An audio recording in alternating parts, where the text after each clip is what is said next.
Entonces es Corintios capítulo 2. Y en el 31 de Primera de Corintios 1:31, para que, como está escrito, si alguien ha de gloriarse, que se gloríe en el Señor.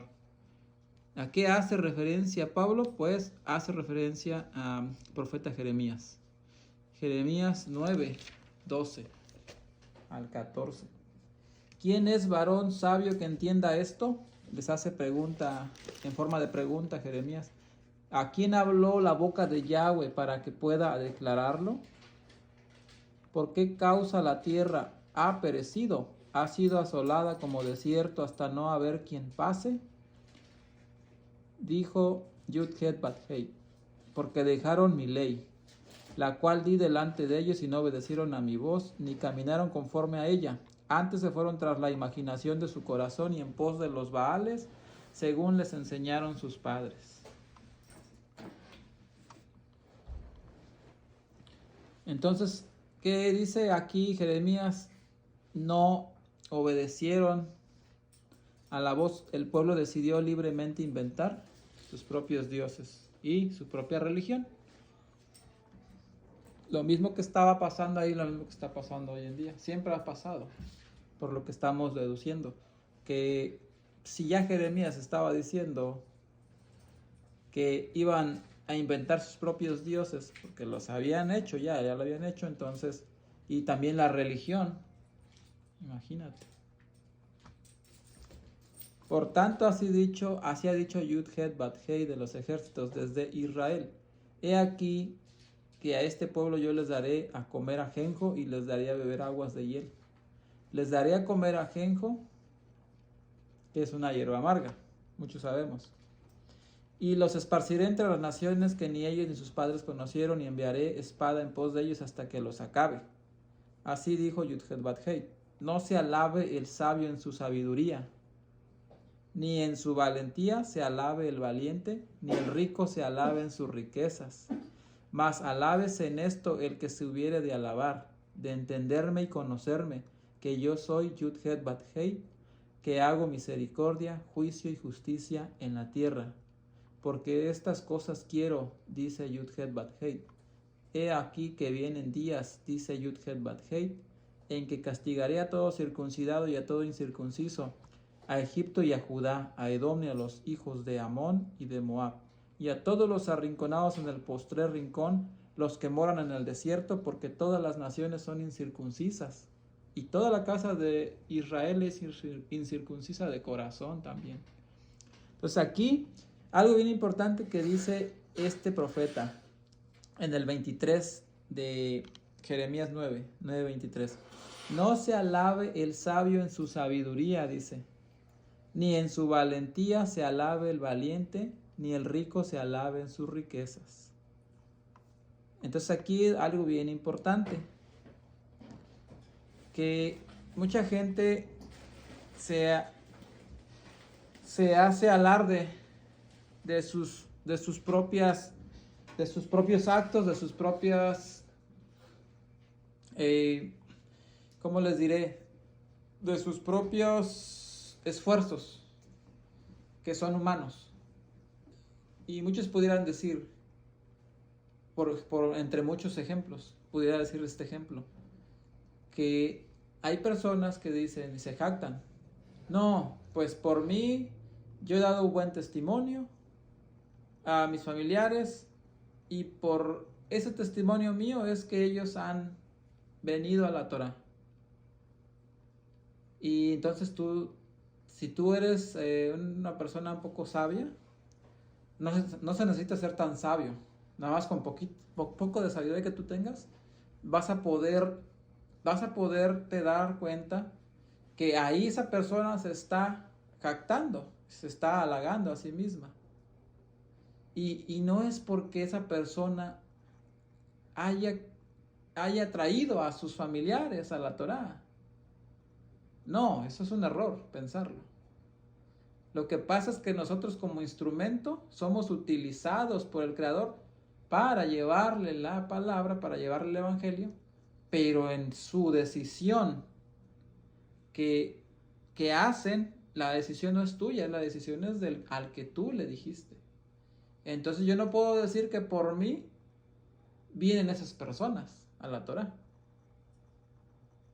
Sí, porque humildemente tú vas a decir, bueno, pues yo tengo simplemente que hacer lo que tengo que hacer. Y el Creador se ha de encargar de lo demás.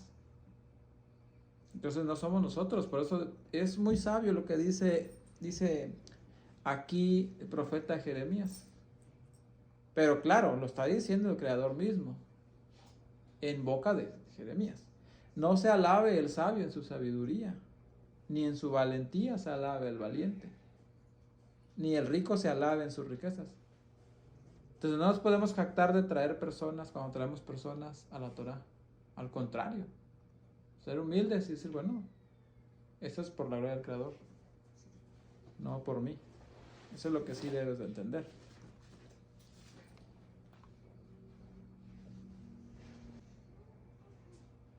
Así es que no es bueno entonces alabarse ni a uno mismo, sino al Creador. Es por gloria del Creador, por la misericordia de Él, que la gente viene a la Torah. No nos hagamos nosotros los héroes aquí, ¿no? Nosotros no somos nada de eso. Simplemente somos instrumentos del Creador y si nosotros se nos ha enviado a llevar el Evangelio, lo vamos a hacer, pero no nos vamos a jactar de nada de eso, simplemente dar el mensaje y ya. Y si en su misericordia del Creador, pues ellos vienen a la Torah, qué bueno, es por su bien. E incluso es por el bien de cada quien. Y dice aquí entonces, el 26. A Egipto, a Judá, a Edom, de los hijos de Amón y Moab, y a todos los arrinconados en el postrer rincón, los que moran en el desierto, porque todas las naciones son incircuncisas y toda la casa de Israel es incircuncisa de corazón.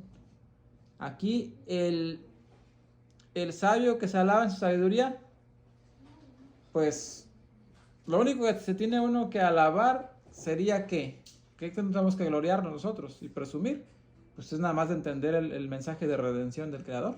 Eso es lo único. Sí nos podemos, porque entendemos el mensaje, eso es lo bueno. Bendito sea su nombre. De otra manera ya no hay manera de alabarse en ninguna otra cosa. No tenemos nada de qué hacerlo.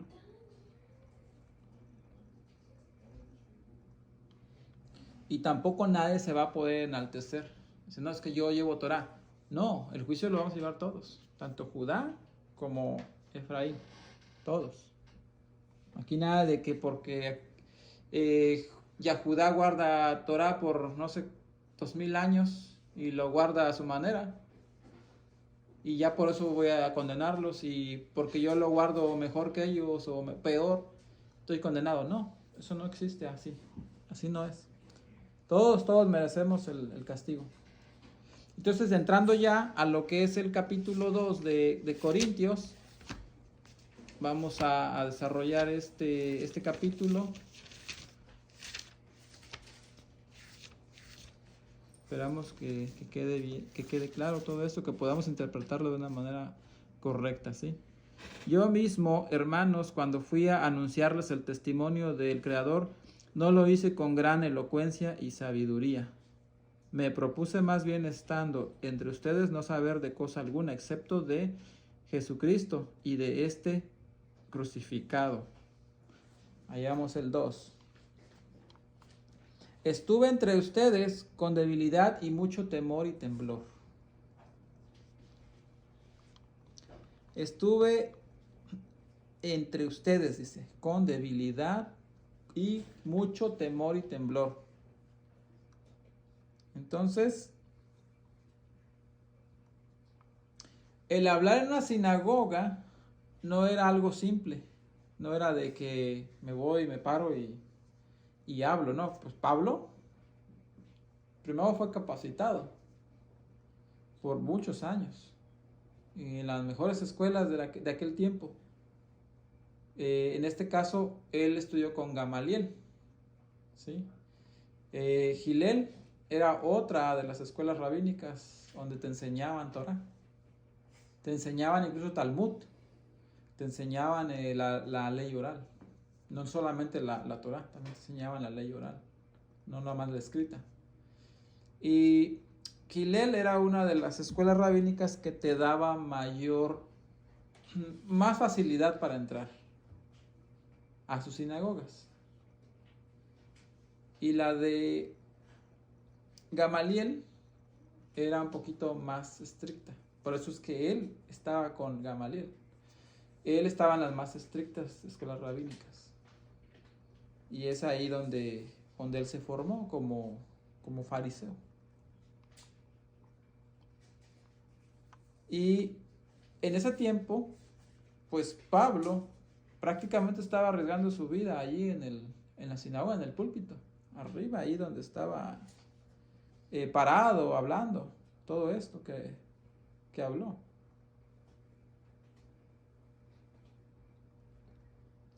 Porque miren, si encontraban que él estaba predicando blasfemia, ¿qué es lo que dice la ley? ¿Sí?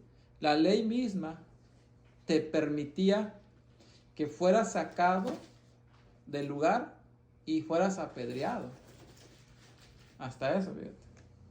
Entonces él estaba arriesgando su vida prácticamente. Y el 4 dice, y ni mi palabra ni mi predicación fue con palabras persuasivas de humana sabiduría, sino con demostración del Espíritu y de poder, para que su fe no esté fundada en la sabiduría de los hombres, sino en el poder de Dios. O sea, ven las palabras muy, muy precisas de Pablo. Y ni mi palabra ni mi predicación, fíjense, humilde el varón, fue con palabras persuasivas de humana sabiduría. No, porque si lo hubiera hecho así, hubiera hablado cualquier barrabasada que se le hubiera ocurrido, como hoy en día a muchas personas en el púlpito, sino con demostración del Espíritu y de poder, para que su fe no esté fundada en la sabiduría de los hombres, sino en el poder del Creador. ¿Qué diferencia? Ni mi palabra ni mi predicación, sino con demostración del Espíritu y de poder. O sea, solo por la manifestación del Espíritu Santo y su obra transformando vidas. O sea que la predicación de Pablo llegó a tocar a la gente. ¿Por qué? Porque el Creador respaldaba ese mensaje. Si no fuera así, entonces simplemente la gente no hubiera podido entender el mensaje, ni siquiera le iban a hacer caso. O sea que no había palabrería allí, como hoy en día. Sin embargo, hablamos sabiduría entre los que han alcanzado madurez, y sabiduría no de este siglo, ni de los príncipes de este siglo que perecen, mas hablamos sabiduría de Dios en misterio, la sabiduría oculta, la cual Dios predestinó antes de los siglos para nuestra gloria. ¿Sí ven? Aquí hay incluso lo tengo entre una signo de así como una estrella. Cuando te dice, más bien en el 7 exponemos el misterio de la sabiduría de Dios. No sé si en ustedes marque así, pero aquí sí me lo marca así. Entonces, pues esa frase es como algo muy resaltante, por eso lo ponen así en las Biblias.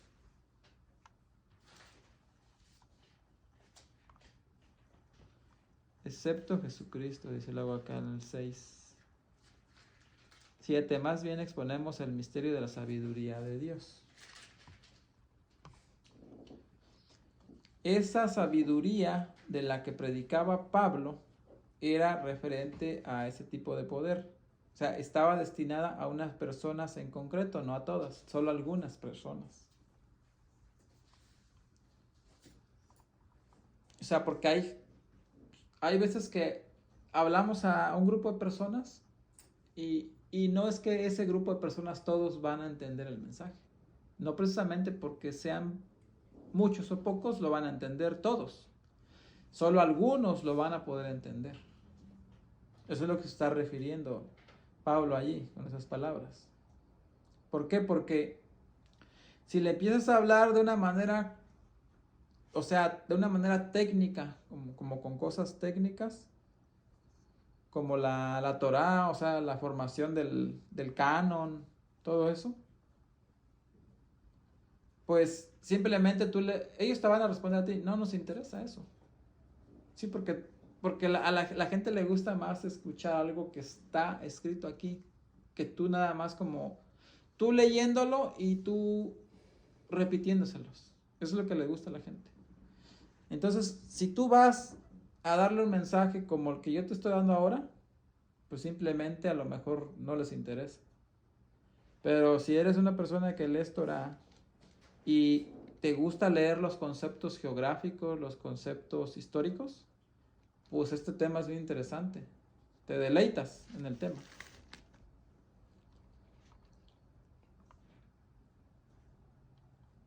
Entonces, cuando la gente, el grupo de gente que tú le predicas, ve el poder, o sea, de los aspectos de nuestra vida, lo que tú le estás demostrando, lo que ellos ven en ti, se quedan impactados. Es ahí donde está la diferencia.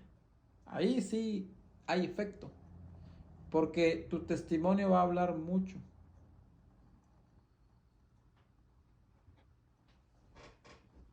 Entonces, algo tan práctico como el vivir cotidianamente, el día a día que vives. Y eso es lo que te va a ayudar. ¿Sí? Y lo que va a ayudar a que el mensaje sea más verídico. Pero también tienes que tomar en cuenta que hay un lugar, un momento para hablar con cierta profundidad del tema. Y a los que ya son maduros espiritualmente, no a todos, no todo el mundo califica, por eso les decía. Es cuando nos dice, más hablamos en el 7, sabiduría de Dios en misterio, la sabiduría oculta. Entonces, a medida de que vamos leyendo y releyendo la palabra, el Espíritu de Dios nos va revelando misterios para que entendamos con mayor profundidad, pues, parte de la sabiduría del Creador.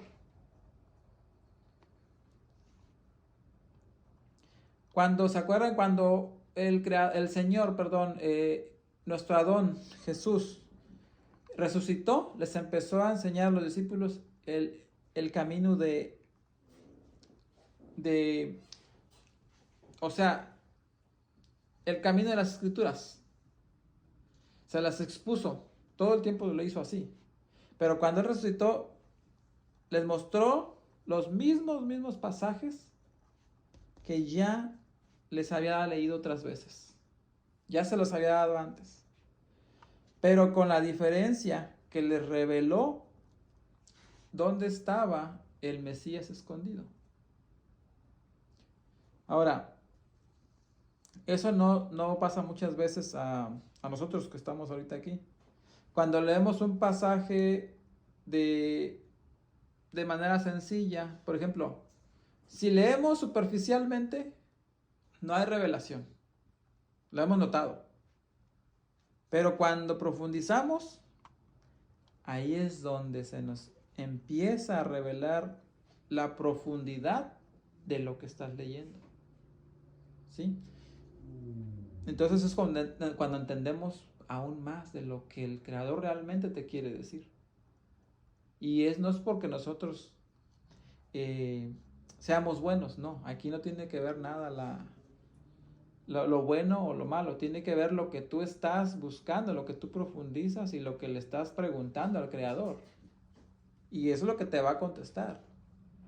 Pero si tú estás contento con lo que lees superficial, así se te va a quedar, así lo vas a entender, no vas a poder profundizar porque tú estás contento. El Creador asume allí que tú estás contento con lo que tienes.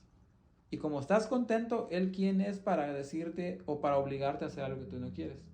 Nunca va a pasar eso porque Él es lleno de bondad. Él nunca te va a hacer eso. Entonces, si le enseñamos a los demás, a los que no son todavía maduros en la Torah, lo vamos a conseguir desorientar. Sí, cuando no ha alcanzado la madurez todavía para entenderlo.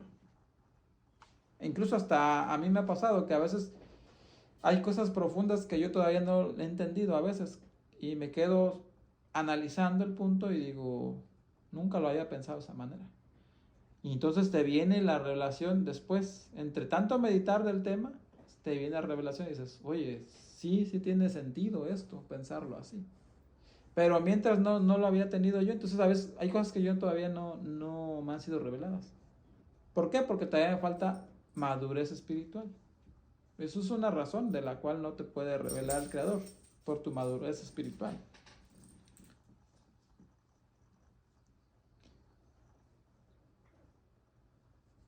Entonces, esa es la sabiduría oculta de la que habla aquí Pablo. Entonces, ¿por qué le digo que son cosas ocultas y por qué decía él también?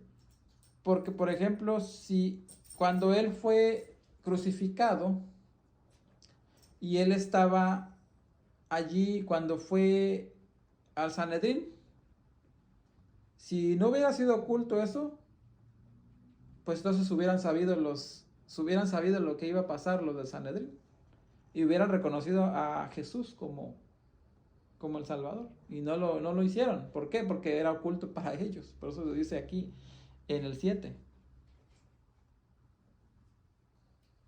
Y, y no lo hubieran crucificado. Pero como está escrito también, por eso es que se rechazó, ¿verdad? Al Mesías. ¿Para qué? Para que hubiera sido cumplido todo. Entonces, el 8 dice, la que ninguno de los príncipes de este siglo conoció, porque si lo hubieran conocido, nunca habrían crucificado al Señor de gloria. Antes bien, como está escrito, cosas que ojo no vio, ni oído oyó, ni han subido en corazón de hombre, son las que Dios ha preparado para los que le aman. Pero Dios nos las reveló a nosotros por el Espíritu, porque el Espíritu todo lo escudriña, aún lo profundo de Dios. Y esto hace referencia, el 9 hace referencia a Isaías 65.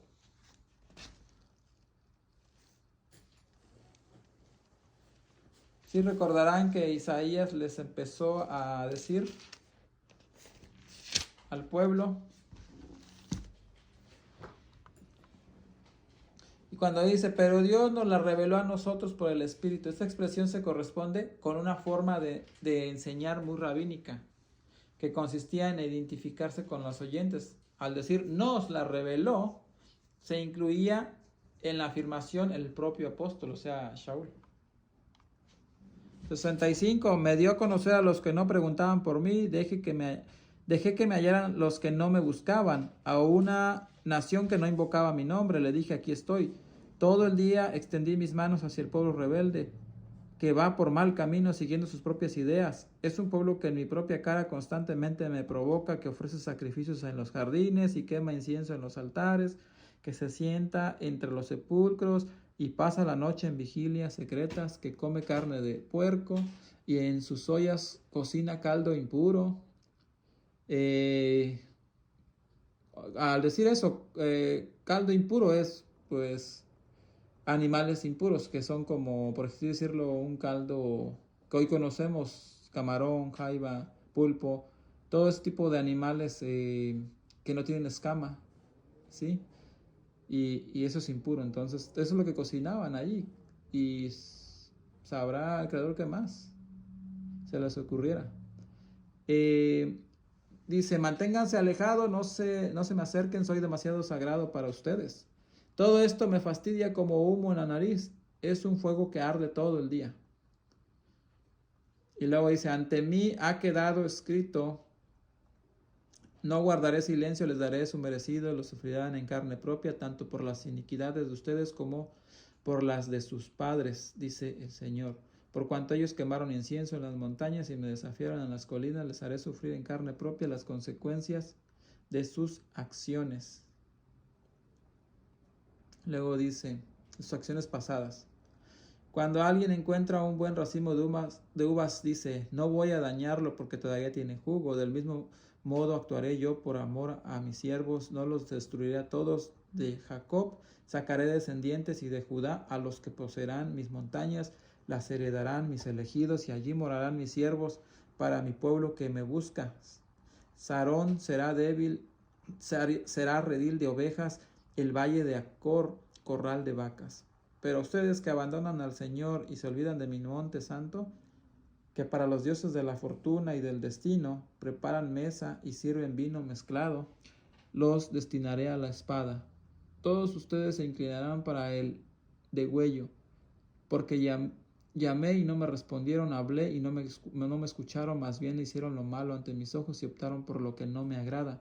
Por eso así dice el Señor Omnipotente: mis siervos comerán, pero ustedes pasarán hambre; mis siervos beberán, pero ustedes sufrirán de sed; mis siervos se alegrarán, pero ustedes serán avergonzados.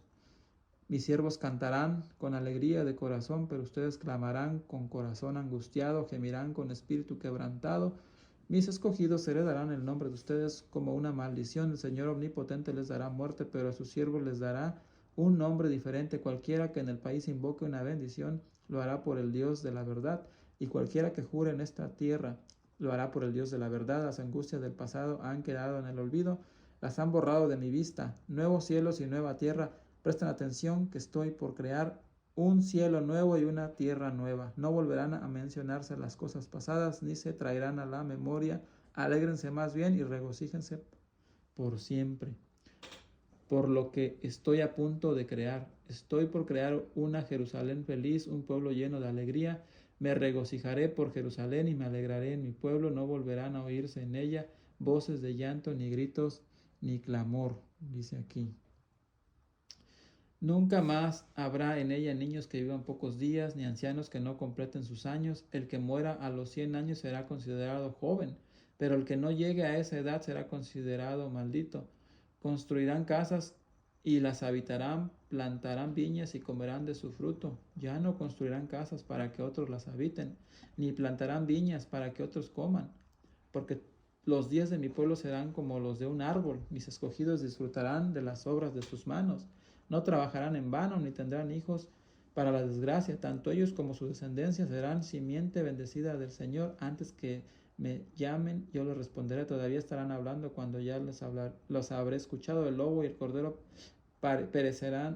pasarán juntos, y el león comerá paja como el buey, y la serpiente se alimentará de polvo. En todo mi monte santo no habrá quien haga daño ni destruya. Entonces, aquí está hablando Isaías 65. Entonces, cuando nos dice, pero Dios nos la reveló a nosotros por el Espíritu. Entonces eso corresponde al decir nos la reveló, se incluye en la afirmación el propio Shaul haciéndolo. ¿Por qué? ¿Por qué de los hombres sabe las cosas del hombre? ¿Quién de los hombres sabe las cosas del hombre, sino el espíritu del hombre que está en él? Así tampoco nadie conoció las cosas de Dios, sino el Espíritu de Dios. Esa es la unción del Espíritu, el que vino sobre nosotros. O sea, la que nos sopla al oído la sabiduría.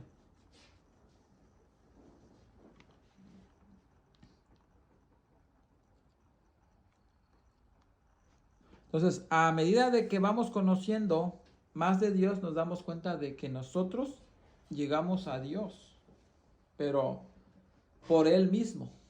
O sea, no llegamos nosotros porque nosotros quisimos, sino porque Él así lo ha decidido. Porque clamaste a Él y dijiste, aquí estoy y yo quiero ser parte de tu obra. Y eso es lo que pasa. Entonces, tú vienes, pues así el Creador lo quiere que así sea.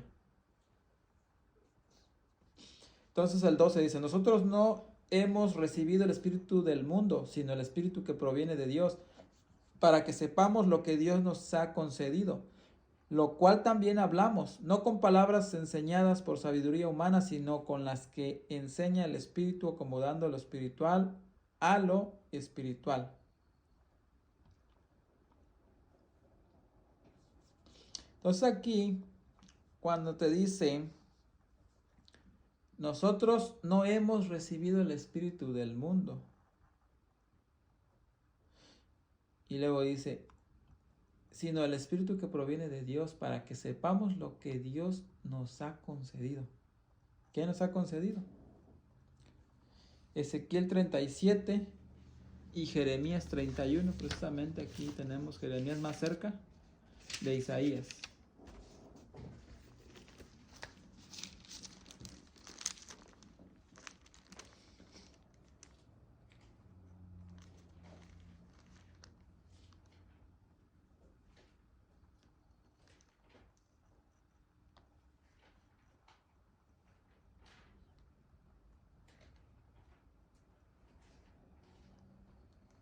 Entonces aquí nos concedió la promesa. Aquí habla acerca de la promesa. ¿Cuál promesa? La que le hizo al pueblo a través de Jeremías.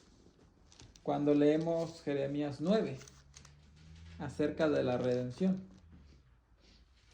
Entonces, el 31 te habla prácticamente de esa promesa. Dice, entre esa promesa viene aquí, voy a leer, porque está largo, yo solo voy a leer aquí algunos versículos del 31 de Jeremías. El 9, entre llantos vendrán y entre consuelo los conduciré, los guiaré a corrientes de agua por un camino llano en el que no tropezarán. Yo soy el padre de Israel, mi primogénito es Efraín. Ahí está la promesa. Efraín viene, acuérdense, era el hijo pródigo. Entonces regresa a los brazos del padre y el padre lo recibe con una fiesta, ¿sí?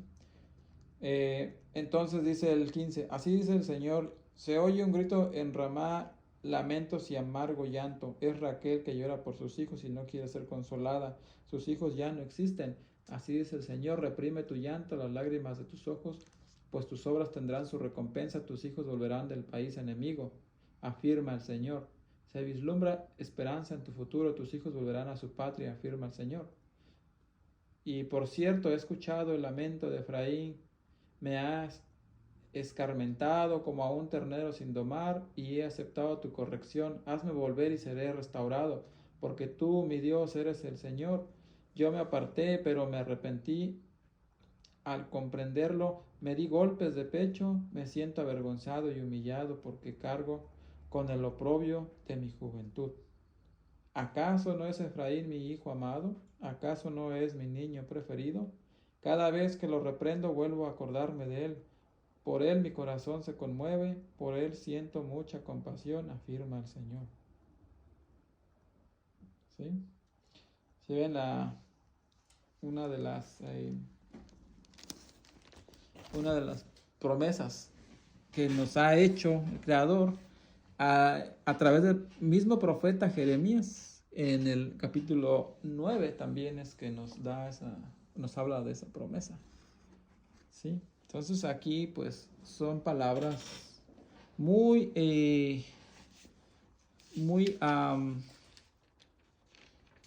¿cómo les diré? Que te involucran o te dan más ánimo, te animan a que te arrepientas, a que entregues tu vida al Creador. Sí, porque esa es la única manera que Él va a poder a ti quererte. También Ezequiel 37 te habla también de la promesa. Ezequiel 37 también es importante tenerlo en cuenta.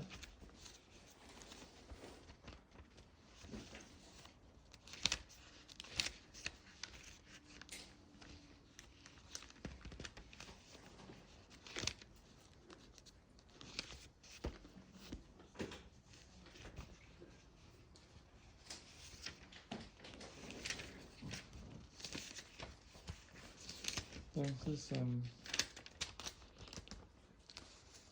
aquí nos habla mucho, muy conocido este capítulo, ¿sí? del Valle de los Huesos Secos. Así es que muchos ya no lo sabemos, somos lectores de la Torah. Y es por eso que les digo, esa es otra promesa más. Pero el hombre natural no percibe las cosas que no son del Espíritu de Dios, porque para él son locura y no las puede entender, porque se han de discernir espiritualmente. O sea que el incrédulo, sabemos, no va a entender al llamado de nuestro Padre. Un incrédulo no lo va a hacer. Por eso te lo está diciendo él. Son del Espíritu del Creador. Y por más que le expliques y le digas y le muestres, por ejemplo, así como ejemplos muy claros sobre el plan de Dios en su vida, no tiene el Espíritu de Dios. Entonces, como no lo tiene, no le va a poder ir guiando y mostrando la verdad, sino simplemente no te lo va a entender, va a ser locura para él. Dice el 15, en cambio el espiritual juzga todas las cosas, pero él no es juzgado de nadie. ¿Por qué? ¿Quién conoció la mente del Señor? ¿Quién le instruirá? Mas nosotros tenemos la mente de Cristo, les dice. Entonces la persona espiritual tiene más capacidad para entender cualquier cosa. Como por ejemplo, si estudia la historia de la humanidad de la perspectiva bíblica, lo va a entender mucho mejor que el que no. O sea, al poderla conectar con los planes eternos del Creador. Así va a ser. O sea, que va a tener mejor convicción, mejor visibilidad, mejor visión.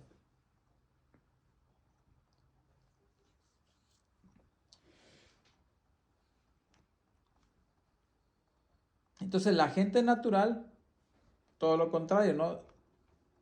Simplemente no podrá entender nada de lo que les vas a explicar.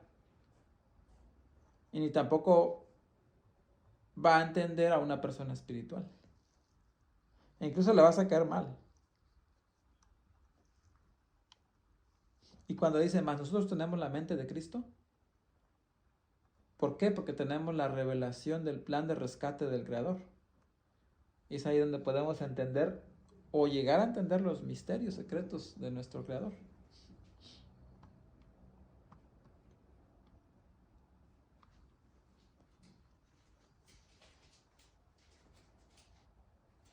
Así es que aquí nos está dando prácticamente en resumen, Pablo en este capítulo, pues está evitando, bueno, te está diciendo que evites el orgullo, prácticamente. Sí, que no te jactes. Eso es lo que nos está dando aquí a entender como mensaje principal para el pueblo de Corinto de ese tiempo que estaban así, estaban de una manera pues jactando. En el primer capítulo, acuérdense que estaba haciendo división, estaba viendo una división que él también vino a aconsejarlos en cuanto a esa división. Y en el capítulo 2 está hablando sobre el orgullo del hombre.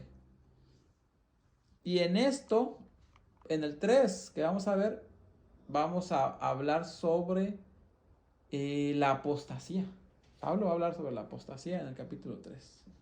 Así es que eso lo vamos a ver en el capítulo 3.